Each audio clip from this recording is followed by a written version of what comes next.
बताने स्टार्ट में लिखो। एक क्वेश्चन है ना, क्या है क्वेश्चन बोलो।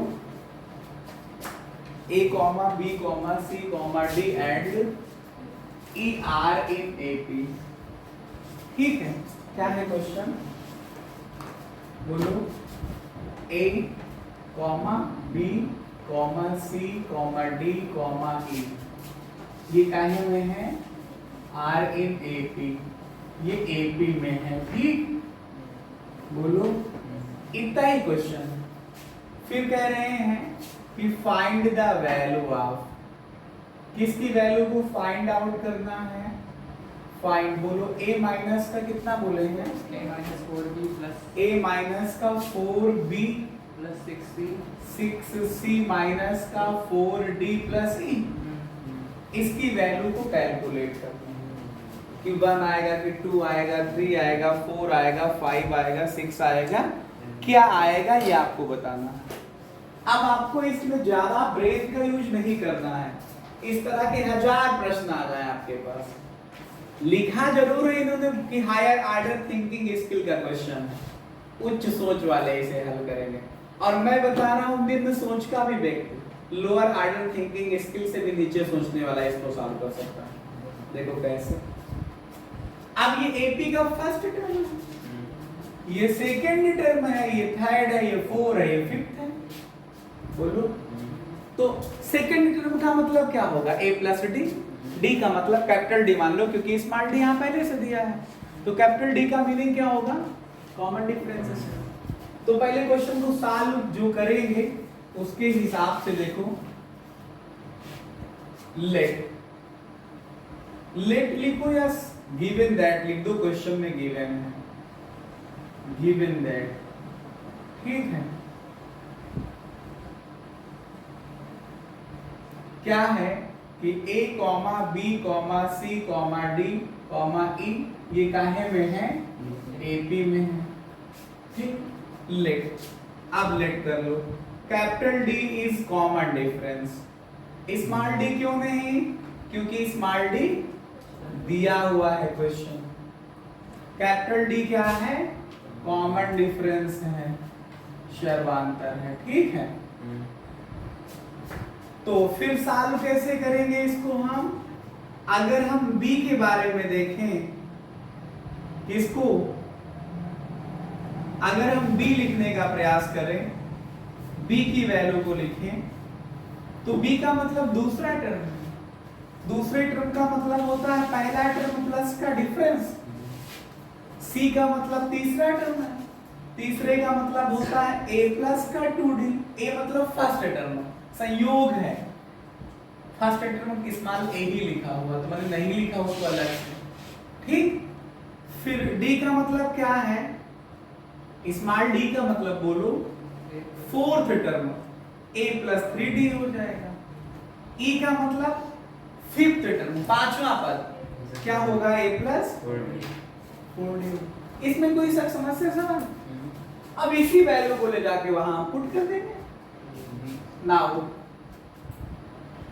देखिए, अब हमें जो वैल्यू निकालना है, a माइनस का 4b प्लस का 6c माइनस का 4d प्लस का e बराबर a minus 4, a minus 4।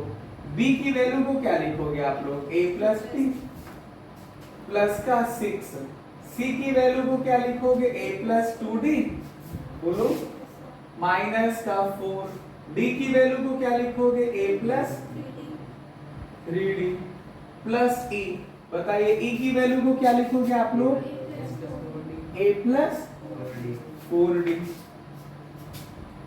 a minus, ये मल्टीप्लाई करो भाई इसको, 4a माइनस का 4d प्लस ये कितना आएगा 6a और प्लस का 12d। इसको मल्टीप्लाई करो, माइनस का 4a माइनस का 12d। इसको देखो a प्लस, देखिए ये माइनस का 4d प्लस का 4d कैंसिल हो जाएगा क्या, माइनस का 12d ये है और प्लस का 12d कैंसिल हो जाएगा। तो आप लोग देख पा रहे हैं ये A और ये A 6A और ये A 8A, बोलो माइनस का 4A और ये माइनस का 4A, माइनस का 8A, कुछ बचा क्या कोई इसमें? जीरो आ जाएगा। तो ये रहा है हार्ड क्वेश्चन, लोगों ने बताया कि हायर ऑर्डर थिंकिंग स्किल का है। तुम्हारे हिसाब से किस ऑर्डर का है ये? ऐसे 50 टर्म दे दिए जाए और कहा जाए AP में है तो क्या करोगे? पहले टर्म को A मान लो, कॉमन डिफरेंस यहाँ पे स्मॉल d दिया था हमने तो डेफिनेटली मान लिया। अब first term, second term, third term, fourth term सबकी वैल्यू निकाल ली, फिर जो कैलकुलेट करा रहे हैं तो उस पे मैंने वैल्यू पुट कर दी, पुट करने के बाद उसे सॉल्व आउट कर लिया। समझे? रुक जा सिम से। हाँ ठीक है। लिखो 7 times of the 7th term. Question लिखो भाई, क्या लिखना है? 7th times of the 7th term is equal to 11th times of the 11th term of AP।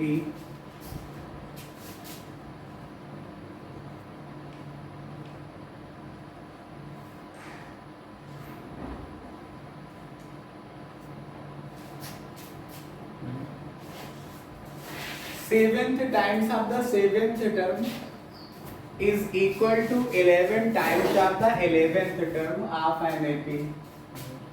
Then what will be the value of 18th term? What will be the value of 18th term?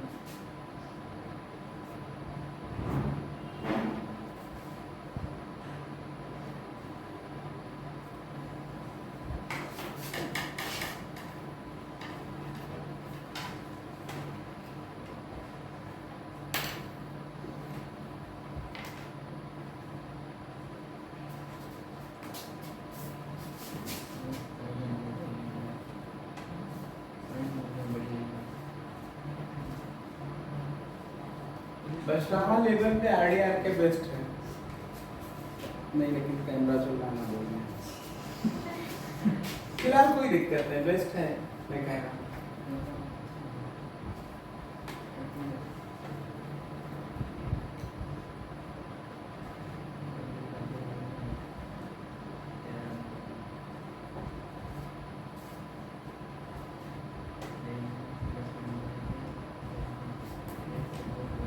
देखो question आपने कहा था कि 7th times of the 7th term is equal to 11th times of the 11th term of an AP, then find its 18th term. उसी को मैंने हिंदी में translate कर दिया है कि किसी समांतर श्रेणी के 7वें पद का 7 गुना किसके बराबर है? 11वें पद के 11 गुने के बराबर है।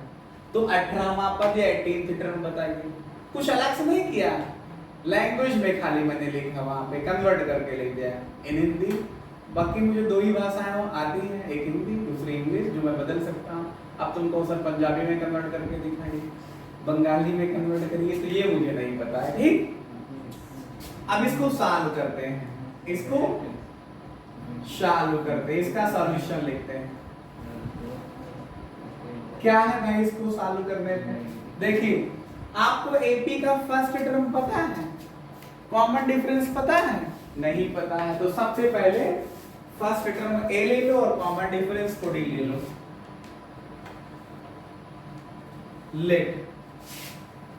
लेट मतलब माना, क्या माना? फर्स्ट टर्म, फर्स्ट टर्म क्या है? A है, और कॉमन डिफरेंस क्या है? D है। क्या है?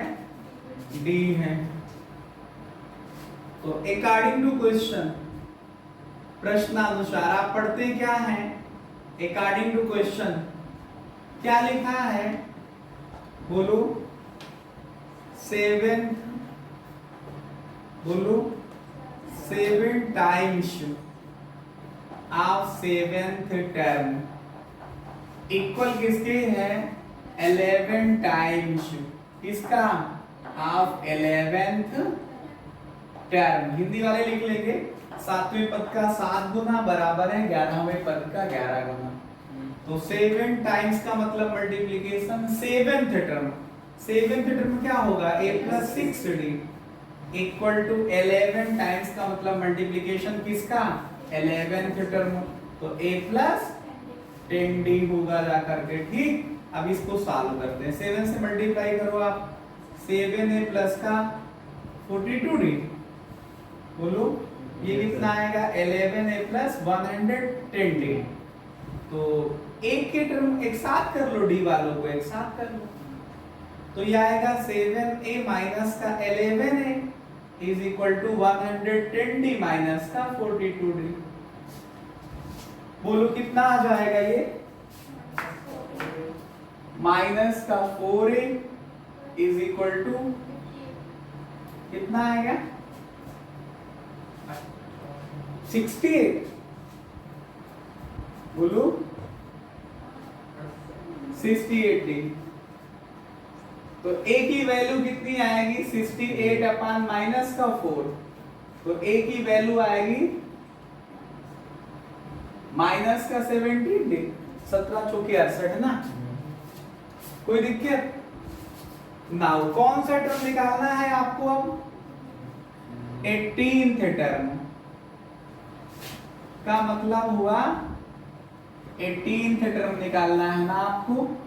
तो 18th टर्म का मतलब हुआ कितना a प्लस 17d। a की वैल्यू खुद माइनस का 17d है और प्लस 17d, साल होने पे कितना आ जाएगा 0 आ जाएगा।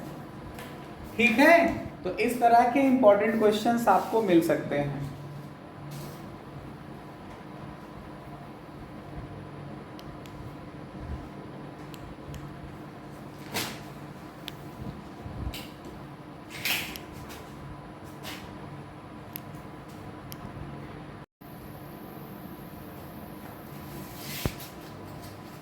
तो क्या लिखा है बताओ।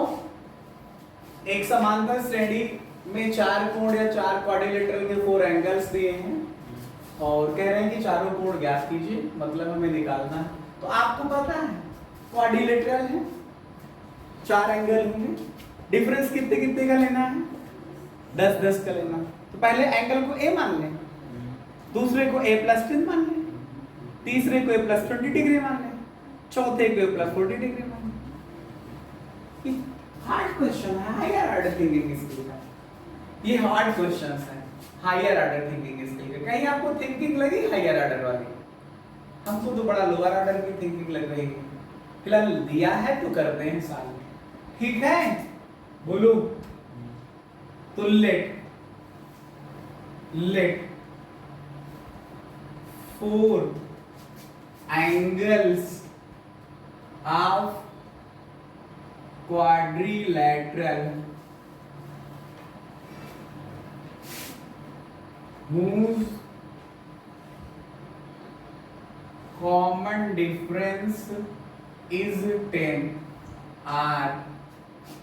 एक एंगल a डिग्री मान लो, अगले को a प्लस 10 डिग्री मान लो, फिर अगले को a प्लस 20 डिग्री मान लो, फिर अगले को a प्लस 30 डिग्री मान लो।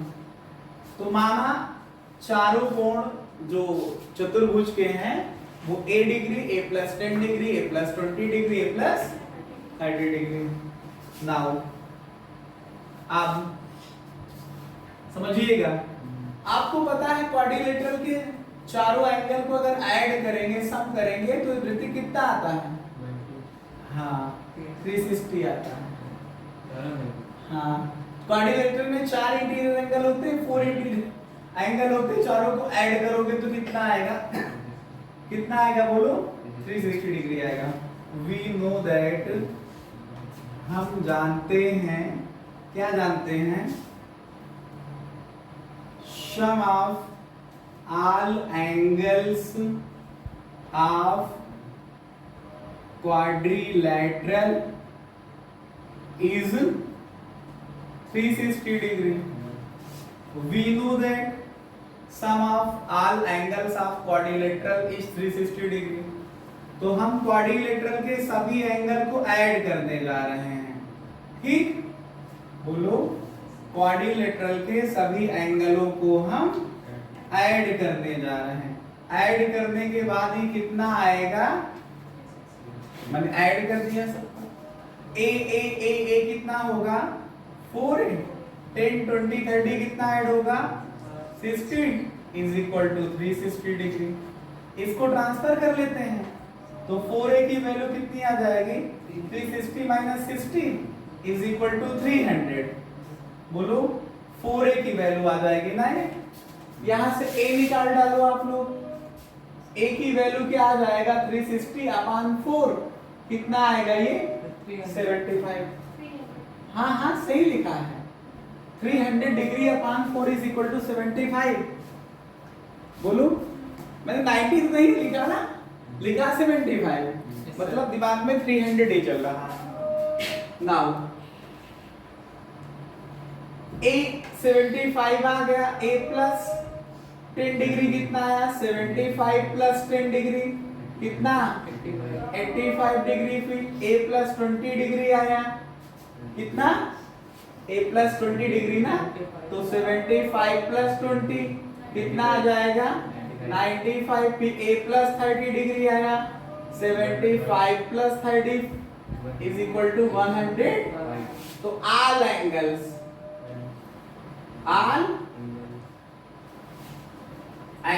of quadrilateral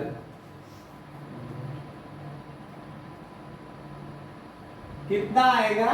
पहला आया 75 डिग्री का, फिर 85 डिग्री का, फिर 95 डिग्री का और फिर 105 डिग्री का।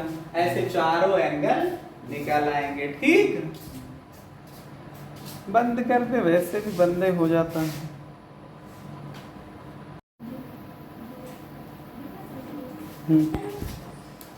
क्या लिखा है क्वेश्चन पढ़िए आप लोग। एक बार इसका मतलब समझिए। क्वेश्चन में मतलब ही मेन है, बाकी कैलकुलेशन है। कैलकुलेट कर ले जाओगे आप लोगों की मैथमेटिक्स तेज हो गई है अब। लेकिन पहले तो मीनिंग समझ में आया ना कि क्वेश्चन की मीनिंग क्या है। तो पहले क्वेश्चन देखिए क्या लिखा है। लिखा है 50 डिवाइड 56 इन 4 पार्ट्स इन 80। कह रहे हैं 56 के ऐसे कितने भाग करना है? 4 पार्ट्स, 4 भाग कीजिए। कितने पार्ट करना है? लेकिन चारों में एक शर्त लिखी हुई है। शर्त क्या है? बात को समझिएगा कि चारों एपी में होंगे, ठीक है? और ratio of product of their extremes to the product of their mean is 5:6। मतलब जैसे 4 पार्ट आपने किया ना, तो 4 पार्ट अगर है, जैसे मान लो थोड़ी देर के लिए, हेलो बात समझिए। जैसे मान लो 4 पार्ट्स हम आपको दिखा रहे हैं, ऐसे ही लाइन से समझा रहे हैं। तो कह रहे हैं कि जो छोर पे है, किनारों पे भाग है, वो ये दोनों हुए। मध्य वाले या मीन वाले ये दोनों हुए जाकर के। तो इसका प्रोडक्ट इसके साथ कर लो और इसका प्रोडक्ट इसके साथ कर लो, तो रेशियो कितना आता है? 5:6 आता है। तो कह रहे हैं चारों पार्ट बताइए। तो मैंने कहा था कि जब 4 नंबर्स की बात हो, 4 नंबर एपी में लेने हो, तरीका बताया? नहीं बताया? नहीं बताया? बता रखा है मैंने। लास्ट डे मैंने इस पे बहुत अच्छा वीडियो भी शूट किया था, तुम लोगों को समझाया भी था। मैंने कहा था कि आप पहले जब भी एपी में 3 part, 4 part, 5 part, 4 number, 3 number, 5 number मानने हो तो एक ही सीरीज बाहर बना लिया करो। पहला a, अगला क्या होता है? a प्लस डी, फिर a प्लस 2d, फिर a plus 3d plus a plus, और ऐसे बैक में आओगे तो a माइनस का d, a minus 2d, a minus का 3d और a माइनस का 4d। मैंने कहा था जब 3 और 5 मानने हो तो 3 मानने हो तो इसको ले लो, एक ये ले लो, एक ये ले लो, एक ये, और ऐसे दो बैक में चले आओ। 5 मानने हो तो ये, 3 मानने तो 1 2 3। लेकिन जब 2 या 4 मानने हो तो इसको छोड़ देना, इसको छोड़ देना। फिर कौन मिलेगा अगला? ये, और बैक वाला ये। तो 2 2 का अंतर हो गया ना, बीच में एक छूट रहा ना। बोलो, तो फिर एक ये और एक तो चार पार्ट कौन से मानोगे? a minus 3d, a minus d, a plus d और a plus 3d. Let four parts, let four parts of 56 which are in APR. इस मत लिखना, एक नहीं है, चार पार्ट है ना. पहला पार्ट कौन होगा? a माइनस 3d, अगला a माइनस d, फिर अगला a प्लस d, फिर अगला a प्लस 3d. अगर आपको हिंदी में लिखना हो तो मानिएगा कि 56 के चार भाग जो समांतर श्रेणी में है वो कौन कौन से हैं? a minus 3d, a minus d, a plus d और a प्लस 3d. अभी किसके पार्ट हैं बताइए? 56 के हैं ना. बोलो. तो अगर इन्हीं सभी पार्ट को फिर ऐड कर दो तो 56 के इक्वल आएगा. बोलो. जैसे मैं कहूं कि आप करिए क्या, कोई एक थ्रेड ले लीजिए, धागा ले लीजिए, उसको कैंची से काटे 4 खंडों में, फिर से उनको जोड़ दीजिए, फिर से वो धागा उसी लंबाई का हो जाएगा. तुम कहोगे सर वो तो छोटा पड़ जाएगा, धागे में गांठ पड़ जाएगा. लेकिन ये नंबर हैं, अगर इनको नंबर पे डिवाइड करोगे और फिर सभी नंबरों को ऐड करोगे तो जिसको लिया था इस इनिशियली या स्टार्टिंग में उतने के ही बराबर आएगा जाकर के. समझ रहे हो कि नहीं? बोलो. तो इसका मतलब ये हुआ कि अगर हम अकॉर्डिंग टू क्वेश्चन अगर हम क्या करें, a माइनस का 3d, a minus d, a plus d और a प्लस 3d, ये जो हमारे पास कितने पार्ट्स थे? 4. इन चारों को ऐड करें तो कितना आएगा? 56 को ही तो तोड़ा था, तो जोड़ने पे तो 56 ही आएगा ना. अब हूं से काम नहीं चलेगा. a 4 बार जोड़ोगे तो कितना आएगा? ये कैंसिल हो जाएंगे. माइनस 3d प्लस 3d और minus d plus d cancel हो जाएगा, तो कितना बचेगा? 56. तो a बराबर 56/4. बोलो कितना आएगा? कितना आएगा? 14 14 आ जाएगा. बात समझे या नहीं? समझ गए होंगे. अब क्वेश्चन का मतलब समझो. अकॉर्डिंग टू सेकंड कंडीशन, यही मेन है जो ये शब्द लिखा था कि इनके किनारों के भागों का गुणनफल मध्य के भागों के गुणनफल का अनुपात दिया है.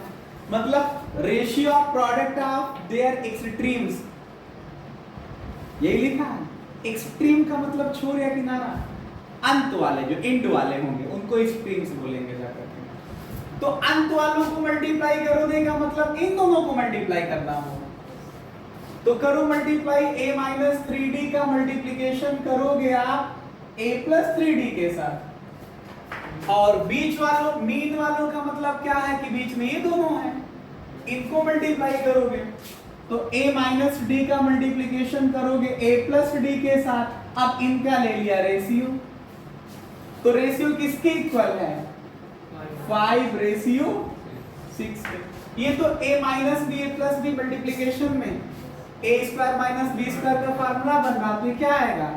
a square minus 9d square. Ratio का मतलब अपन ये कितना होगा? a square minus d square is equal to 5:6. Multiply करो. 6a square minus 9 54 d square बराबर 5a square minus 5d square. तो 6a स्क्वायर माइनस का 5a square is equal to 54d square minus का 5d स्क्वायर ना. तो यहाँ a square, यहाँ 49d square आएगा. क्या यहाँ a की वैल्यू तो आप निकाल चुके हो. 14 square is equal to 49d square. तो 14 स्क्वायर का मतलब 14 इंटू 14, और इसको डिवीजन में ले लो तो यहाँ पे बचेगा d स्क्वायर. इसको 7 से कैंसिल करो,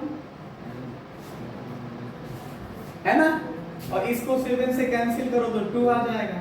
तो 2 into 2 is equal to D square. तो डी की वैल्यू फिर 2 आ जाएगी। प्लस का भी 2 आ सकती, माइनस का भी 2। मैंने आपको बताया था डी स्क्वायर की वैल्यू 4 आ जाएगी ना, तो डी की value plus minus under root 4, और प्लस माइनस अंडर रूट का मतलब प्लस माइनस 2 आ जाएगी। वैसे हम प्लस वाला ही लेके चल रहे हैं, ठीक है। माइनस वाला भी करना हो तो आप कर लीजिएगा। हमने आपको बताया था इसमें होता क्या है, टर्म वही आते हैं। अगर प्लस 2 लेने पे मान लो 4 9 14 19 आता है, तो उसमें उल्टा आएगा 19 14 9 फिर 4 ऐसे करके आता है ना।